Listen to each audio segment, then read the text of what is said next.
Good morning, everyone. Thank you for joining us for this LIBOR transition update webinar. We appreciate you coming this morning. I'm Susan Seville, and I'm the Director of Sales with Federal Home Loan Bank, Topeka. And I'm happy to introduce our speaker today. He is Jeff Kuzbel.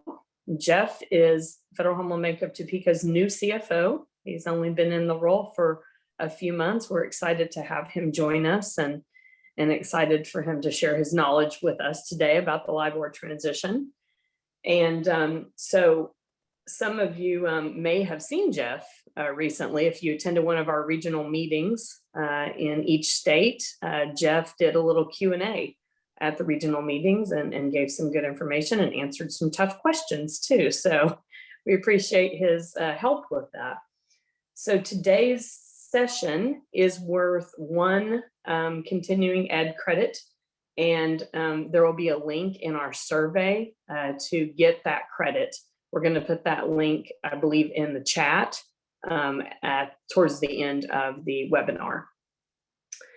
And we want to keep today's session pretty informal. So if you would like to answer your questions as we go, we hope we get some questions from you. So I always say if it's a question in your mind, don't be shy because someone else probably has the same question. So please enter your questions in the chat as you think of them, and we will take those as they come and try to provide a little space for people to think about that too, so that we can get those answered as we go along. So with that, I will turn it over to Jeff.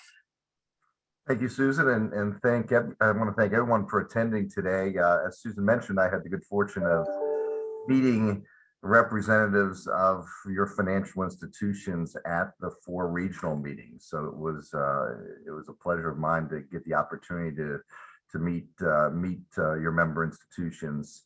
And I was looking forward to this discussion today because we're now in the home stretch for the LIBOR transition, and I want to hopefully create a webinar here that helps answer your questions and helps with preparation in these final stages and even beyond some of the key dates that is coming up. By way of background, and I shared this at some of the regional meetings, I have experiences as a regulator in home loan bank, private asset management and risk management with Freddie Mac, and then recently at Capital One in asset liability management, balance sheet strategy. But my last role at Capital One was the lead and accountable executive for the LIBOR transition program for Capital One. So I've been involved in almost all phases of LIBOR transition from its early inception. I was a member of the ARC Consumer Products Working Group, a member of the Market Risk Advisory Committee, and worked very closely with many of the regional banks, regulators, the Federal Reserve, the New York Fed on LIBOR transition. I've worked with commercial customers in education and talking through LIBOR transition activities. I've worked with our commercial line of business, our credit card line of business, obviously Treasury, in creating new products, in updating our systems, work with our legal teams across the organization to ensure that we have our legal contracts in good order. So I've had a lot of exposure to many different areas of LIBOR transition, and I've actually spoken on the topic with ABA and various risk conferences. So for today's session, I really encourage everyone, as Susan mentioned, to ask questions. And what I'm going to do is, as I go over a section, I'm going to pause and allow time for you to type in some questions in the chat, because this is going to be really for your benefit. And if there are questions that you have in this home stretch regarding any of the topics we discussed, or even topics that may not be covered in this presentation, by all means, please reach out through the chat and we'll do a pretty extensive Q&A. I'm probably going to cover about 45 minutes of material and allow time for Q&A as we go throughout the session, but also even at the end. So with that, if Jesse, you'll flip the page to the first page in the deck. So where are we now? And I used my light went out. I use the term on this slide, the clock is ticking. So right now we're sitting, as of this date, 72 days away from December 31st, 2021, when going forward, there'll be no more new LIBOR transactions. So if you look at that, that's not really that long of a period of time to cover over this next few months. Now, we've had the regulatory bodies extend LIBOR cessation for 1 month, 3 month, and 6 month US dollar LIBOR, where it will no longer be considered representative beyond June 30th, 2023. So there's been a reprieve there for at least the representativeness of LIBOR for some of those index rates through June of 2023. But for new transactions, we're looking at a timeline that is quickly approaching. And for select instruments like 1 week and 2 month US dollar LIBOR, those will cease to trade as of December 31st. And as a result, there really isn't many transactions that are tied to those indices. But the big key here is that for new transactions in lending markets, in capital market and hedging transactions, the view is that December 31st is a line in the sand, unless it's for risk reducing transactions after that point. So as I mentioned at the beginning of the title here, the clock is ticking on LIBOR transition for our efforts. So Jesse, if you'll flip the page. So what has happened in the marketplace for LIBOR? And here I wanted to give an update to just share where the different rates are, the different indices are, and give some view of how has recent activity been in the marketplace. So if you look in the upper left-hand side of the table here, you see that SOFR compounded in advance, both overnight 1 month and 3 month rates are essentially flat at 5 basis points. Now the SOFR fallback, which was set on March 5th, 2021, which looked back at a 5-year historical look back, is set at an overnight rate of 6 basis points. 1 month rate is about 11 basis points. 3 month rate is 26 basis points. If you look at spot LIBOR as of October 14th, that's about 7 basis points, 8.5, and 12 basis points. So at first blush, you would look and say, well, wow, the historical fallback rate is a whole heck of a lot higher than where the current spot relationship is. And if you actually tried to price some basis swaps in the market today, they're more reflective of the spot basis relationship versus the historical look back. So that can have some implications on if we all have investments or commercial loans or other instruments that are tied to LIBOR. If a LIBOR cessation event occurs, it might be a net positive or a negative, depending on your side of the position, whether it's an asset or funding transaction or a derivative transaction, on what the economics may look like as LIBOR cessation occurs. I've also included in this table 2 other rates. There's been a lot of discussion in the markets recently about credit sensitive rates. And I actually have a few slides forward that are going to show and compare and contrast the various rates. But the 2 rates that have really started to emerge is Ameribor, which is a traded rate on the American Financial Exchange, which reflects credit sensitivity for rates on an unsecured basis for typically smaller financial institutions. And then there's the BSBY, which is the Bloomberg Short-Term Bank Yield Index. Probably more the contributors and contributing rates here or more of the regional banks and larger banks. But both these rates, Ameribor and BSBY, reflect credit sensitivity. And what you'll see here is they look a lot closer to what LIBOR rates look like. At Ameribor and overnight is 8.4 basis points, 7.2 in BSBY. You can see in the 1 month Ameribor rates 8.4 versus 8.5 or 6 in LIBOR. BSBY is actually a little slightly lower at 6 basis points. And then you can see the rate progression for the 3 months. So there's going to be some nuances depending on the contributions and the contributors for rates in these various credit sensitive benchmarks. But I wanted to include those in the market update to give a flavor for where these rates are trading. Then if you go to the bottom left hand or bottom right hand side of the graph, you see that SOFR derivatives in notional has been relatively lightly traded for a pretty long period of time, beginning in 2018 through 2020. We've seen activity pick up in 2021, and in recent months, August and September, there's been a pretty significant spike in derivative activity in SOFR space over these last couple periods.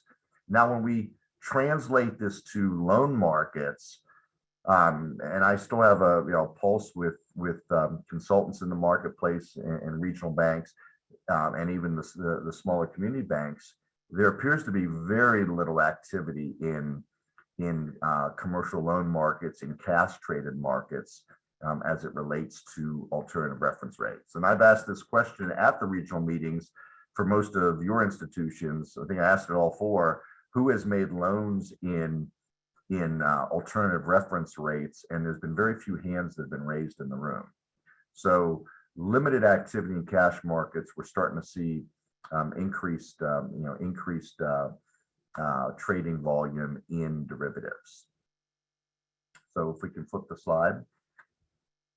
So next, I wanted to show just a breakdown of debt issuance. And when you look at this pie chart here on slide 4, what you see is the GSEs have been the dominant players in the debt capital markets. Obviously, the largest player is the Federal Home Loan Bank system at 56%.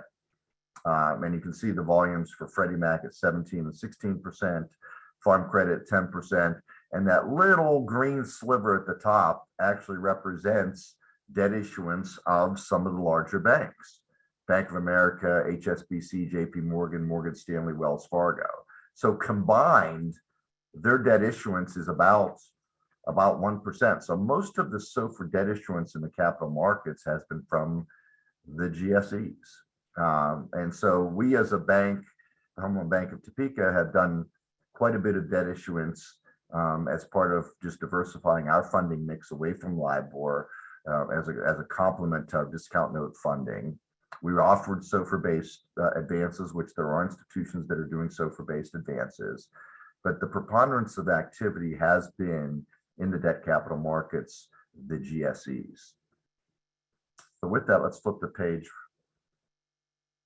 And here, I wanted to include a table to just compare and contrast the reference rates in the market today.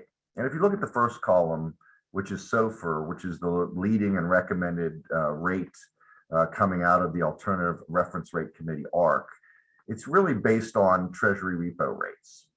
And so therefore, as Treasury repo rates, it is not credit sensitive. It does not have a credit sensitive component. It is essentially, I view it as a risk-free rate. Maturity points, the most actively traded is overnight. I show here that there is a term structure with 1 month and 3 month and 6 month and 12-month term SOFR, but those trading volumes are very limited at this point in time. So the market is in its infancy, but limited trading activity in those term SOFR points. When you look at overnight repo, very deep marketplace, 900 billion to 1 trillion on average in transactions. So it's a very deep and liquid marketplace for overnight SOFR. However, in the term SOFR space, it's a little bit more limited in transaction volume. Now, flipping to the next column for LIBOR, over the years has represented a bank unsecured wholesale funding rate to reflect systemic risk and bank credit in the marketplace. So LIBOR had the benefit of many term points: overnight, 1 week, 1 month, 2 month, all the way out through 12 months. And what it represented as underlying transaction is deposits, commercial paper, interbank market for where financial institutions can raise money in the interbank market. The problem with LIBOR, though, was, and if you see that market size and depth, it was really based on very few transactions. Here I show less than 500 million daily, but in some situations during the financial crisis and Great Recession, it was very limited transactions. So it was really the 16 panel banks that would talked with each other on where they would lend and borrow funds, which set the LIBOR rate, which was kind of interesting because you had trillions of dollars of transactions in the capital markets and derivative markets that would be driven by that rate. And it was subject to manipulation. So LIBOR as a reference rate has obviously fallen out of favor and precipitated the LIBOR transition. Once again, in the next two columns, I'm introducing some alternative credit sensitive rates. As I mentioned earlier, SOFR is a risk-free rate based on government repo, more in the overnight tenor.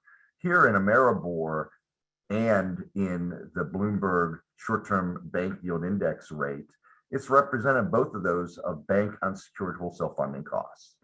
In Ameribor space, it's overnight 30-day, 90-day term, although I'm finding very limited information in anything other than overnight, and very limited information on transaction volume. We don't, we're not part of the American Financial Exchange to see that data. But when you look at what's behind Ameribor, it's daily transactions in the overnight unsecured secured loan market on the American Financial Exchange. So it's exchange activity that is driving that Ameribor rate. It's unsecured, it's reflective of bank credit. Now on the Bloomberg short-term bank yield index, which I've worked a lot more closely with in my former life, that's representative of unsecured deposits, primary issuance commercial paper, Euro CP, Euro CDs, Yankee CDs, and it has short-term bonds that are inside of a year. And they're looking at actual transactions of those bonds and actually pricing of those bonds in the marketplace. Once again, it's unsecured. It reflects transaction activity in the marketplace. Here, transaction volume across all these term points, which are overnight, 1 month, 3 month, 6 month, and 12 month, are about 165 billion on average across those term points, according to Bloomberg. Yes, there's a term structure, and like LIBOR and Ameribor, it does have a credit sensitive component to it. And I'm gonna pause here for a second because we covered financial markets where they are today in pricing. We covered some of the activity and volume that's occurring, and also now some of the alternative reference rates, including credit sensitive rates. Want to give an opportunity if there's any questions on reference rates and where the marketplace is. I'm happy to entertain those questions.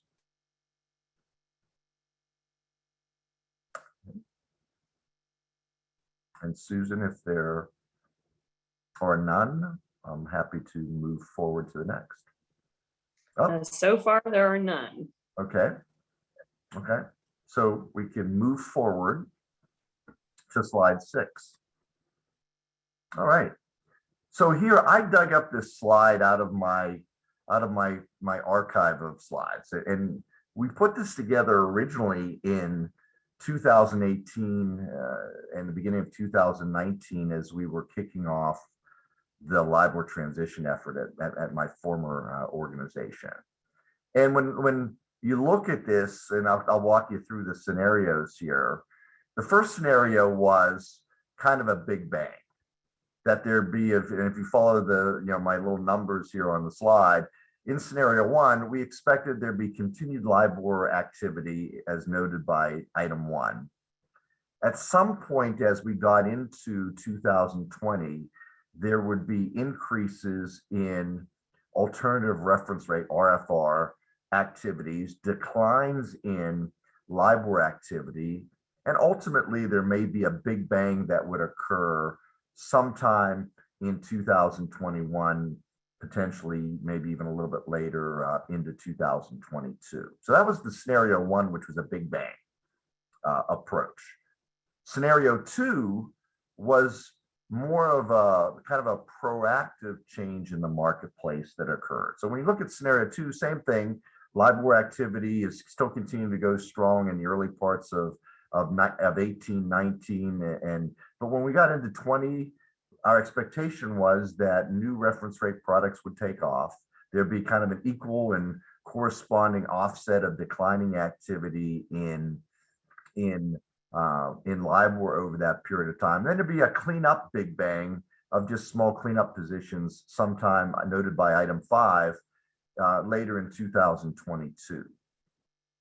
And then finally, the third scenario we've strategized with was kind of a longer term view where LIBOR continues to grow. At some point it declines, but there's just slow market activity in alternative risk-free rates that carry on beyond 2021 into 2022. And it would be kind of a steady multi-year slow adoption approach. So when we originally formulated these 3 strategies, our view was that strategy 2 or scenario 2 was going to be the one that takes off. And lo and behold, the regulatory bodies got involved, and it really looks like this scenario 1, this big bang transition, is going to be the scenario that takes hold, where there's been very little activity in derivatives, in cash markets, on the investment side, on the lending side, throughout 2020 and 2021. And ultimately, now we're going to be here as of December 31st, where regulators say no new transactions after that point. So the expectation is there's probably going to be somewhat of a cliff effect that occurs in or at or around this fourth quarter of 2021. And you're starting to see it from that earlier slide where I showed derivative activity was relatively light, and all of a sudden now you've got a couple spikes in volumes that's occurring here in September, October. Our expectation now is that you're going to start to see larger GSIB banks and regional banks, and even potentially larger community banks, even smaller banks, start to do more in activity in alternative reference rates. So this cliff effect may be the scenario that's taking effect going forward. So quite surprising. I wanted to pull that out of the archive to look back and say, well, how do we expect this to happen? And really, we thought it was going to be more scenario 2, and scenario 1 seems to be how this has evolved. All right. The next slide. So in my travels, both in the regional bank meetings and having conversations as part of the ABA and part of the various credit sensitive reference groups that I've been involved with, there's been numerous reasons why market participants have been mentioning why they've been slow to adopt SOFR or other alternative reference rates. And I've listed some of these here, and there's probably a whole heck of a lot more items on this list that would make the list. I mean, first and foremost, we hear that customers just aren't familiar with or do not like SOFR as a reference rate. They don't do repo or government repo. They understand that repo rates sometimes can be volatile around month ends or quarter ends or year ends, so they're not familiar with the performance of the rates. Or they look at SOFR 2 as a rate and say, well, there's not much of a track record, and there's not much of a track record during potential stress environments. Although we did see during the COVID crisis in March that SOFR rates went from where they were trading to almost near zero rates as the Fed intervened in the marketplace. So one of the keys is just the familiarity with SOFR as a rate. One of the other key areas that seems to cause pause is there doesn't seem to be industry standards for loan products. So even if you reference a rate such as SOFR or even those alternative credit sensitive rates, industry standards, is it going to be arrears based accruals? Is it going to be advance accruals? What types of caps or floor structures will be there? So right now, there really has not been standard language or standard even syndicated loan language around products. So therefore, what I've noted is anytime there's a lack of standardization, it seems like it creates inertia. And what I'm noticing is some inertia in the marketplace for lending products. Another reason why we've heard that there's not been the advanced activity in alternative reference rates is not a lot of liquidity to either fund our positions or hedge positions. The markets aren't deep yet. And I showed some earlier slides that showed the activity in derivatives and some cash products. Just not a lot of deep markets yet. When you look at the fourth bullet, which is kind of a corollary to the third, limited debt issuance by corporates, by municipalities. So even if you were looking to do investment instruments in SOFR-based floaters and cash instruments, there's just not a lot of activity there. Another big reason is from a technology view. System compatibility. Can they handle arrears and advance-based accruals? Can they handle look-back features and lockout features and the different nuances that SOFR or other reference rates may have? And that's a big question. And it's not only just the systems that we have as financial institutions, but we're dealing with customers that have accounting, programs and accounting applications that they use. Are they compatible with some of these alternative reference rates? And then, ultimately, I've heard too, well, the Fed and other regulatory bodies have extended the timelines already. We're just going to sit back a little bit and see what happens with the marketplace, because it may get extended further. Now, I think the regulatory bodies have put that line in the sand. They've said no new transactions beyond 12/31 unless it's risk reducing. But also, they've put the line in the sand saying that LIBOR is not going to be representative as of June 30th, 2023. So those deadlines, I think, are there, and the possibility of extending deadlines, my opinion, is relatively remote. And then, if we look at the next line, SOFR's a risk-free rate. And so banks are very familiar, if they've done floaters in the past or bought floaters in the past, have been familiar with having a credit spread. And it's interesting, if you would have looked at what happened to LIBOR during the Great Recession, I was going to say Great Recession, but if you looked at what happened to LIBOR during the COVID crisis, what you noted is spreads widened out and gapped out while SOFR went to near zero. So spreads went in the opposite direction. So that could have introduced some NIM pressures on bank balance sheets if they had their funding, tied to bank spreads and their assets were tied to SOFR-based or risk-free instruments. And so that's one of the questions that financial institutions raise is it's a risk-free rate, and we're familiar with the credit-sensitive rate. As a risk-free rate, repo rates are somewhat managed by the Fed, not actually managed, but what they do with IOER and other short-term measures impacts short-term repo rates. Also, there's uncertainty how that rate might perform at quarter end and at year ends. And there was a question raised the other day that could SOFR go negative? And so if you have negative rates, that introduces other challenges to moving to SOFR as a reference rate. So that was something new that I hadn't really contemplated, is the negative rate environment. I know the Fed has always talked about maintaining positive rates, but that was an interesting nuance. And lastly, term SOFR rates. Term SOFR rates are really in its infancy. It appears that bankers and financial institutions appreciate having a rate that's a 1 month rate, a 3 month rate, having loan spreads that are tied off of that. And right now, there's very limited transaction activity in term SOFR rates. It's really representative of an overnight rate that is compounded, that is calculated over 30-day periods or longer periods to calculate that rate.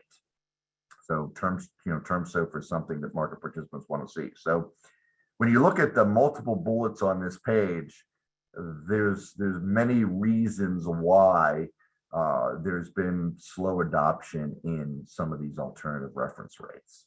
That being said, as I mentioned in the first slide, the clock is ticking. So even though there's these reasons exist, the time has come to evaluate where we're going to go as financial institutions for these rates. All right, and I'm going to pause here. Any questions, thoughts here?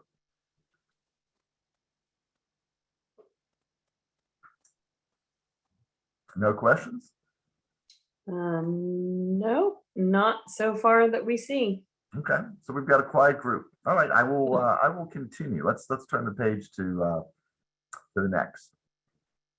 So here, what we've outlined here is phases of the LIBOR transition process. And just looking in the rearview mirror a little bit, in 2019, many institutions where I came from included, that was our planning phase, was in 19. So we established a governance framework across the organization for LIBOR transition. We did an impact assessment to identify where all our LIBOR exposure was across the organization. It was kind of funny. I called it kind of throwing the spaghetti against the wall.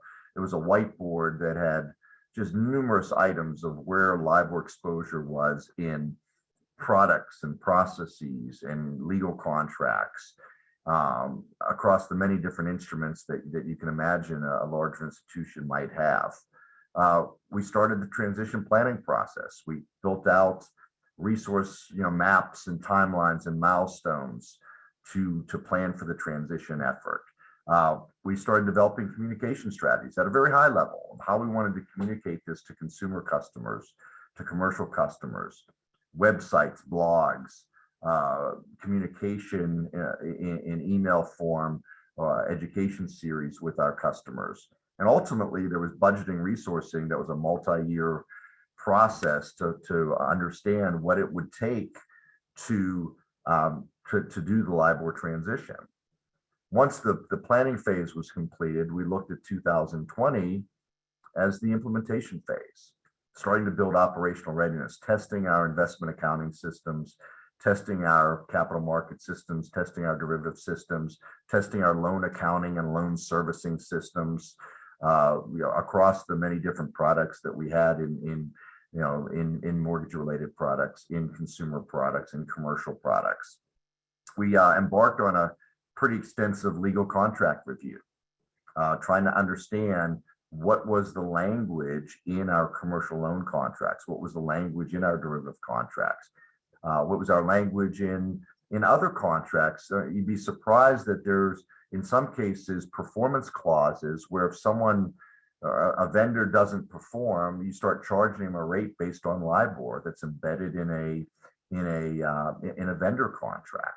So there was legal language that had LIBOR, across the organization. So we did a pretty extensive legal contract review and started to develop strategies for how we're going to remediate contracts. Are we going to adopt some of the, ISDA fallback protocols? Are we going to use ARC fallback language? Are we going to negotiate with our customers directly on how we want these contracts to convert from LIBOR to an alternative reference rate?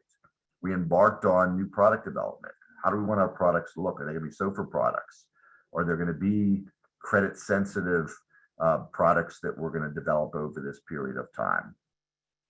And what is that going to look like for our consumer customers, our commercial loan customers? We wanted to, and it kind of dovetails with the next one, is speak with our customers, get the voice of our customers to understand, can they do SOFR? Can they do alternative reference rates? What's their choice? What are they thinking about in their system readiness and where they are in their transition process and journey? And then ultimately, you have processes and policies that need to be updated once you get the systems in order and get the legal contracts, at least the strategies working in place. Those have to be updated, and the control infrastructure needs to be evaluated at that point. So that was 2020.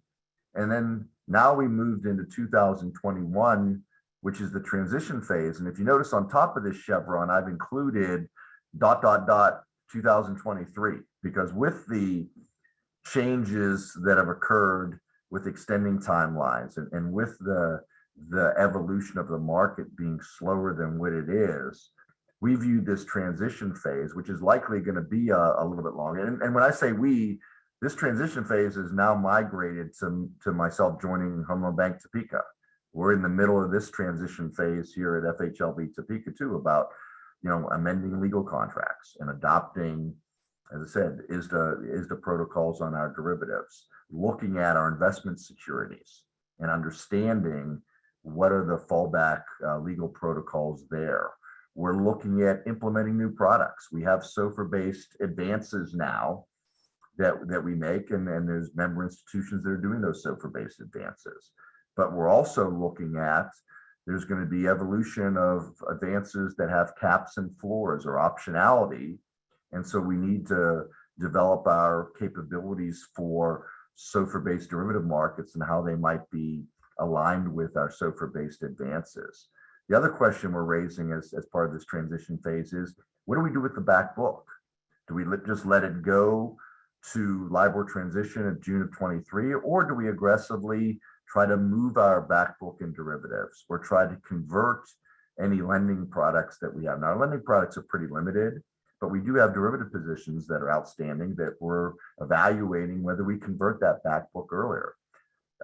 You as financial institutions may have loans and obviously other transactions that that exist, and that's a question we all should be raising: is do we try to move our customers out of these products ahead of time and not wait for a cessation event to occur? And ultimately, this transition phase is about reducing LIBOR exposure, minimizing that exposure over time, and trying to get it to a point where it is manageable, or it could be reduced to zero at some future point if we're aggressive.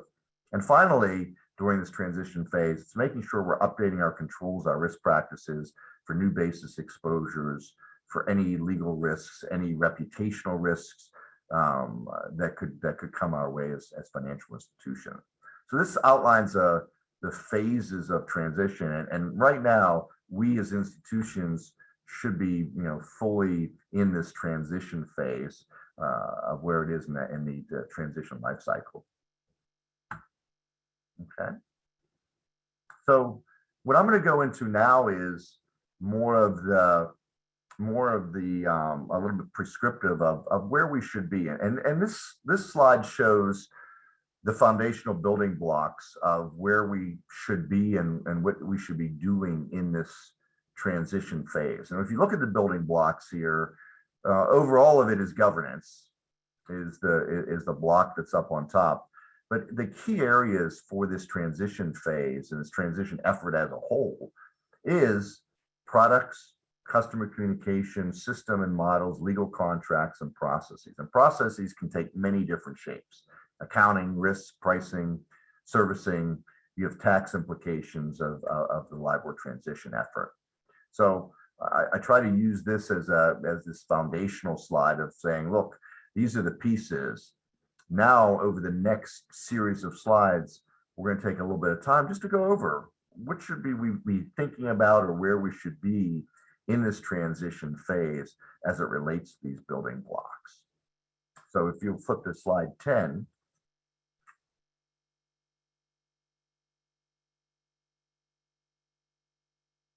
Okay, flip to slide 10. Jeff, it's stuck. It's stuck. Oh, kind of sounds like the LIBOR transition, kind of stuck. All right.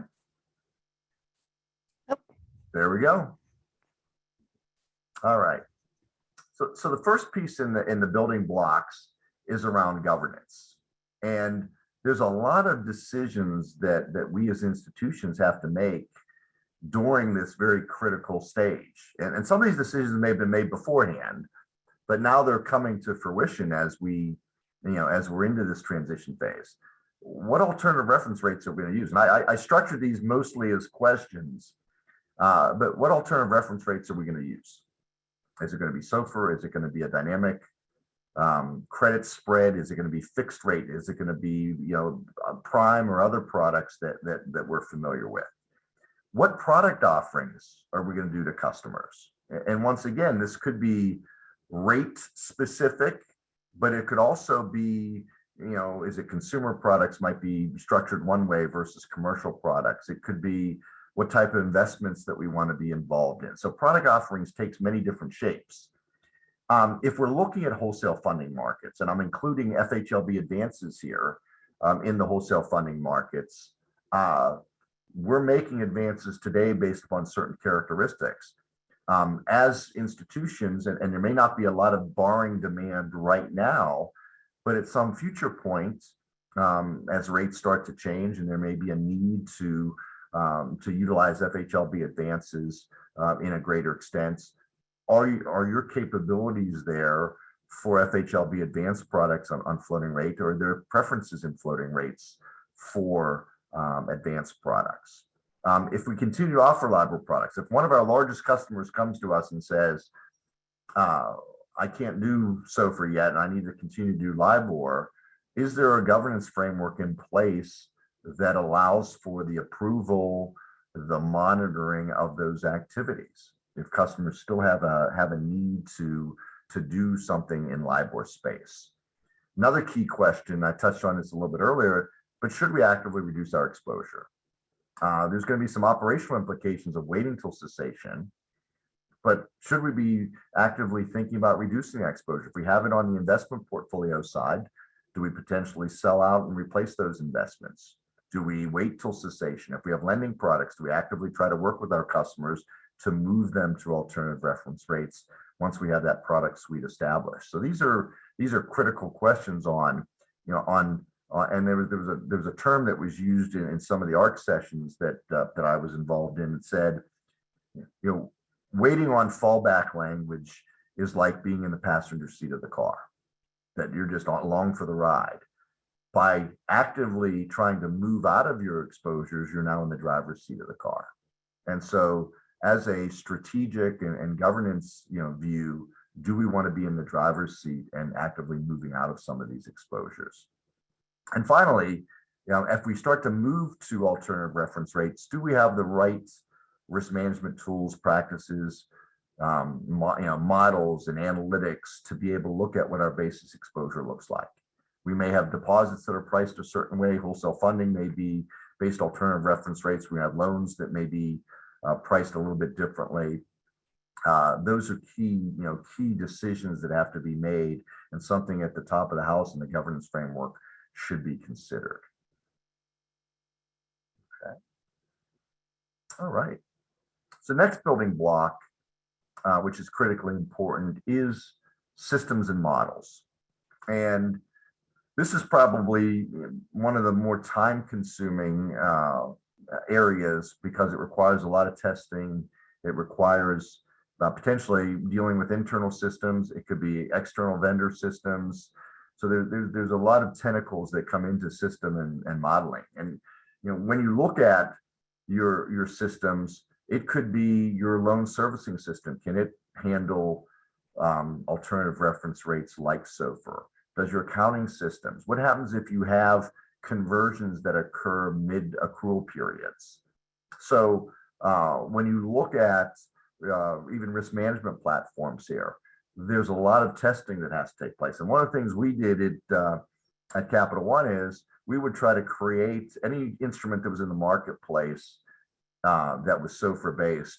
We modeled that instrument and tried to test all the functionality to try to break the system, to see how accruals would be done, what broke, how did things work around holidays. We found in some cases when we're testing loans and testing derivatives that around Thanksgiving, which had holidays and weekends, some of our SOFR accruals didn't work exactly as we expected. So there's quite a bit of extensive activity around making sure your systems are processing appropriately. When you look at the next bullet, which is each of these alternative reference rates might have product features that could impact you. It could have arrears methods, lookbacks, lockouts. Can your system handle those various nuances that would come with the differing characteristics of products? And then one of the key questions for systems and models are, do you create in your systems standard products and say, okay, we're just going to offer this one product and we're going to test it, and when it works, that's what we're going to do, and we're going to offer it to our customers. And that, that way we know it works. There's some institutions that have said, hey, we have no idea how this market's going to evolve. So what we're going to try to do is a little bit of an a la carte menu. We can do variations of accruals. We can do, maybe it's a credit sensitive rate, maybe it's a risk-free rate like SOFR. So they're looking at a more of an a la carte type of approach. Each of these has its risks and rewards. If you're offering products that may be standard to you but not standard to the marketplace, that could be a challenge. Now you might have customers that say, well, I like the bank down the street's products. Also too, the a la carte process comes with a cost. If you're testing all these different variations, that testing, has a cost and can be time consuming to do that. Another thing that has to be considered with systems and models too is, if you're dealing with vendors, like most of us are dealing with vendor systems, you're relying on them, and you might have to give them user requirements, and then you're at the mercy of those vendors to be able to implement that. And understanding what the lead times and what the time to market is for your vendors is critically important. So we ran into this, with commercial loan systems, with derivative platforms, that sometimes the vendors' timelines can be very different than our timelines. So from a system and models perspective, some key things that we need to be thinking about in this transition phase, and some of it may be already decided, contemplated up to this point, but I can assure you we'll probably still be dealing with this even beyond December 31st as the markets evolve. Okay, next slide, 12, products. So here, there's numerous products on our balance sheets that come into play. And so when you look at the agency mortgage-backed security marketplace, many of us, and I look at your balance sheets and I look at our balance sheet in the industry, a lot of agency MBS, a lot of adjustable rate mortgage products, CMO products, agency debentures. So many agency products have the presence of LIBOR. Now there, I expect that there's going to be fallback language from the GSEs and in certain sectors that are going to cover cessation events, and it's already in the pipeline. There can be other non-agency products though in ABS and commercial mortgage-backed securities. We have a contingent of insurance company member institutions that have CLOs on their balance sheet that are typically LIBOR-based floating rate products. Now there's New York legislation that's in the pipeline to create the standards for fallback language there. I know at the federal government and the federal legislative level, there's proposals in place to provide LIBOR transition relief for some of the products that may not be covered by explicit fallback language. So we have to understand what are the implications for some of these non-agency products that are on our balance sheets. And finally, loan products have to have fallback language. It could be some industry standard, ARC, LSTA, which is a securitization marketplace, or syndicated loan rather marketplace. These types of bodies have provided guidance and language. ISDA has adopted ISDA protocols for derivatives that mirror some of the ARC fallback language for loans. But all loan products need to incorporate fallback language. And even if we're developing new products, so if we decide to do a SOFR-based loan or a Ameribor-based loan or a BSBY loan, those new loans need to have fallback language if those new benchmark index rates should prove to be illiquid in certain market environments. So not just existing products, but the new front book products that we create are going to require fallback language. So when you continue on the product front, will we sell securities or restructure loans prior to cessation? That's a product question that we looked at even under the governance framework. And what type of products will we offer? Are we going to expand fixed rates? Are we going to look at existing products that we might already have that are prime-based or prime rates? Is it SOFR? Is it term SOFR? Is it SOFR today and term SOFR in the future?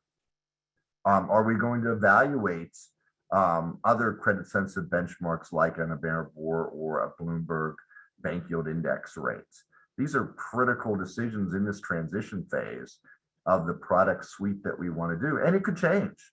We may start out as a prime-based lender that adopts SOFR or adopts term SOFR at some point. We might wait And when I say we, I'm looking at us all collectively as institutions. We might look at the credit sensitive rates. If they become more liquid and there's a deeper market in that, our product suite may evolve over this transition phase between 2021 and 2023. Products that we may have done early on in SOFR might become credit sensitive products. So this product strategy and product implementation and transition is going to be paramount. And then, even once we get past products, what are those characteristics going to look like? What types of accrual methods? Are we going to have different features with caps and floors, different nuances with the lookbacks, lockout periods, payment delays? Those all have to factor into the product decisioning, because these are critically, associated and connected to those product choices. So something to be front and center is the product strategy and the product characteristics. Okay. Next. And I look at this one as being, in customer communication, as being one of the really challenging items, because all of us are dealing with customers. Now, my benefit here at Home Loan Bank Topeka is that our customers are financial institutions, banks, credit unions, insurance companies, your sophisticated financial service firms. They're dealing with financial markets. Our customers might be pizza shop, our commercial customers might be pizza shop owners and funeral homes and they could be builders and manufacturing firms. They could be a gamut. They could be farmers and agriculture. Many different types of customers. So this customer communication is challenging because our customers have varying levels of knowledge, sophistication, maybe even exposure to this topic as a whole. So it's really critically important that we understand what our customers' capabilities are. Can they do the different reference rates? Because we could come up with a great product, and if no one can do our product, we've wasted a lot of time, money, and effort. So understanding that voice of the customer is critical for all of us in this transition phase. When we talk to customers, they should understand the transition. They should understand timelines. What some of the mandates are for us as institutions with this 12/31 deadline and the June 30th deadlines.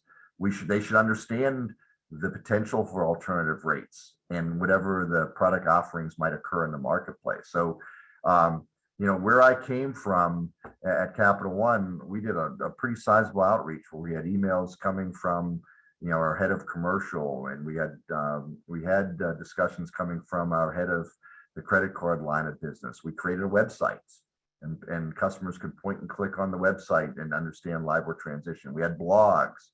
We did FAQs. So there were a lot of different things to try to keep the customer as abreast as they could be of what's happening. And if you think about this, is that, our existing customers have legacy loans, so they should completely understand what are the considerations and legal fallback language considerations that should be understood. And then finally, conduct risk. We need to create, make sure we have a level playing field for all our customers. You can't have commercial bankers or relationship managers speaking, to certain customers, and you have other relationship managers, salespeople not speaking to others in a similar way. So that could introduce some conduct risk, or offering products and services that may not be aligned with your customer base. So think about that issue of conduct risk and having that level playing field in your communication strategy across the different customer base. And I thought I saw a question come through, Suzanne. So, yes, Jeff, we have a question yes. here. We pull it up here. Our question is, do you have any insight into what type of SOFR is currently offered in the marketplace for commercial loan products? In parentheses, it says term, simple, average, arrears. No, so and it's been limited, but I've seen that there's been some SOFR loan activity in the marketplace that has been more simple average. I think others have also explored the daily compounding capabilities. That has not had a lot of positive response on this daily compounding in advance or in arrears. So what I've seen is some simple averaging. It was interesting, and this wasn't a loan, but there was a Ford credit line that actually used a SOFR rate plus a fallback spread that looked like that historical look back. So I was actually surprised to see that for a Ford transaction. And that's, if you can look that up online, look up Ford SOFR transaction. I think you'll see it on Yahoo Finance and other areas. And that was a little bit of a nuance that I never expected. So, my thought is early on that you're going to see things that appear to be more simple average to keep it simple for customers and using overnight SOFR rates, because term SOFR rates just aren't that established as yet. And I've not seen much trading activity in term SOFR.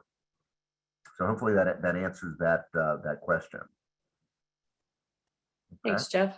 That is the only question we have so far. Okay, so we got about 5 minutes left. And I want to cover the two topics, plus we've got a final slide. So I'm going to go through these a little bit quick. And I've covered a lot of this up to this point, but from a legal contract perspective,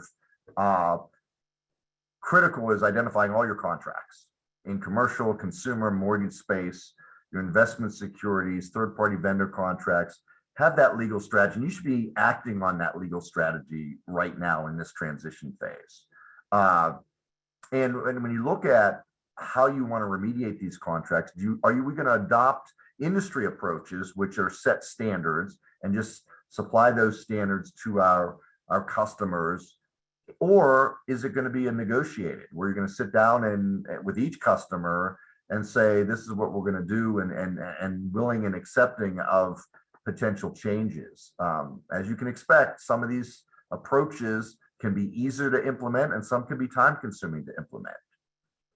But what is critical in this entire phase of the legal contract remediation is making sure you're communicating and communicating effectively in a uniform way across those customers. So legal contracts, that this is going to be that period of time to ensure that you're getting fallback language in place, especially knowing that cessation is going to occur in June of 2023. Okay. Next, processes. I'm a big person on process. I always want to understand who's doing what, when, and how is it going to be done. And when you look at all that we've discussed up until this point, everything has a process to it. It could be investment processes, lending processes. You look at technology, your servicing operations, accounting. If you convert rates, so there's tax implications, risk implications. Everything has a process. And so all of these processes and all these areas that have controls and infrastructure and reporting and governance needs to be evaluated, needs to be updated, especially through these remaining few months of 2021, but through this transition phase into 2023, to make sure that we've got all the controls in place, we got the steps in place to be able to manage the transition. I've included an example here at the bottom of the page, which says, so let's make the assumption on July 1st, 2023, LIBOR goes away, it's no longer representative, and we have a bunch of loans that are now going to reset on July 1st. But that, or let's make the assumption they're going to reset on July 31st. So we have an accrual period. Let's assume it's a 3-month resetting loan. So we've got 2 months that are going to be based on LIBOR. And this last stub period month is going to be based on SOFR plus a fallback spread. And that accrual period is going to be split between old and new. Will our systems be able to handle that? Can we, will the servicing system, we have to do things outside of systems in potential spreadsheets to be able to calculate those accruals? Will the accounting capture those features? When we make the statements to our customers, will that be captured appropriately? So when you think about, as a simple example here, this impacts reporting to customers. There could be internal reporting on accruals. You could have procedures around doing overrides, doing things outside of systems. You could have controls in place. We all have, our audit teams that review what we do and risk groups that review what we do. Are those controls in place to be able to handle that? So do not lose sight of process. Process is around all these elements of this transition phase. So bear in mind, that's a critical piece of this. And I see we're near the top of the hour. If we can flip to the last page. So at FHLB Topeka, there's been a notification about our collateral acceptance practices changing. So here you see in the bullet points our reporting requirements for LIBOR-based loans. You see that eligibility is changing, and we have a table that I've included here on some of the effective dates and what those anticipated impacts are. So this is going to have some actual implications for our collateral acceptance criteria. And if you have any questions on this, by all means, reach out to your sales and relationship manager coverage. And I've also included on the last page, on page 17, key contacts for credit. You have Lance, Tom, and General Financial Services. You can learn more about LIBOR transition online. And if there are any questions on anything that we've discussed today, please reach out to your salesperson, your relationship manager. I'm happy to respond to questions or come back to questions. I just saw a question come through, which was, will these materials be made available to participants? I believe the answer to that is going to be yes. Yes, I see yes from Susan. She said yes, they'll be made available to all participants. So with that, we're at the top of the hour.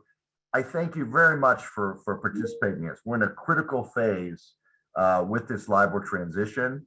And so hopefully this is useful to provide some guideposts and things that we should be thinking about collectively in this transition phase of LIBOR transition. So appreciate having the opportunity to speak to you, and look forward to answering any questions that you might have and helping us, helping you through, but also ourselves included, Home Loan Topeka, with this LIBOR transition journey. So thank you. Thank you, Jeff. We appreciate the information. We'll tell you that the link to claim your certificate for your CPE credit is in the chat, as well as the link to same link to take our survey. We would appreciate your input there. And as Jeff said, if you have any follow-up questions, reach out to your account manager and they will help get the answer to that, or to any of these contacts in our credit department. And anyone you talk to at the bank would be happy to help get the answer to whatever you have on your mind. So thank you again for your attendance. Appreciate it. Thanks, Jeff. Have a great day, everybody. Thank you.